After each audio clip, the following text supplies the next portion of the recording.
I did Dying for Sex one episode as well, which I actually thought was a very good performance as well.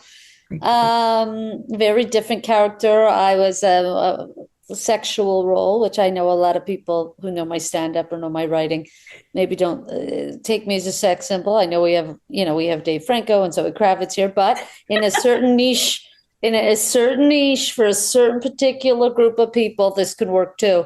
And that was like not written. That was a very, wide casting call. And I got that on a third audition. I auditioned just regularly, but I did what Brian said, or I guess what Ron was saying in terms of, I put a lot of work into it. Everything I do, I'm new to acting, but everything I've always done, I work, I do it really, I do it like, so this was the same for the 3 pages of this audition. They wanted me BDSM. I wore something, I just was able, to commit to it. Just like if I, when I was working in fast food and I was very good at my drinks and getting everything out really quick and hitting my lunch shift and making sure the lines were short. With writing or stand up, I'm going to always just give it my all. That's why I didn't take acting lightly necessarily. People were reaching out about me potentially acting, but I thought if I'm going to go out there, I don't want to waste nobody's time. And if they're taking me seriously, I'd like to take them seriously. And so then when I got to the day, and my first part was opposite Michelle Williams.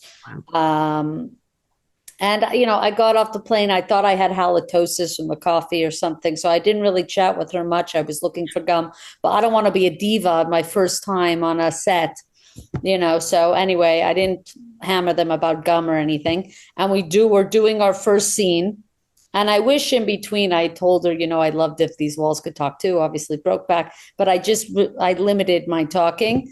And yeah, I kind of did what Brian said. Like, my first part was opposite, obviously, Oscar nominee Michelle Williams. But what I realized in our first scene together was like, yeah, Michelle Williams is Michelle Williams. There's nothing to say. Okay. There's really no going around that. But I'm the only dyke who has to play a dyke here. Like actually, it's kind of balanced because I'm the expert for this role. Like they actually don't know what's going on. And I do know how to run this type of ship. So it felt more balanced to me. I know it seems crazy because she's like Oscar worthy, but it felt like, okay, we're both contribute. She's bringing the Oscar gold and her performance, and I'm bringing, this expertise. So I was just able to give that, I'm going to contribute what I'm contributing and let her contribute what she contributes.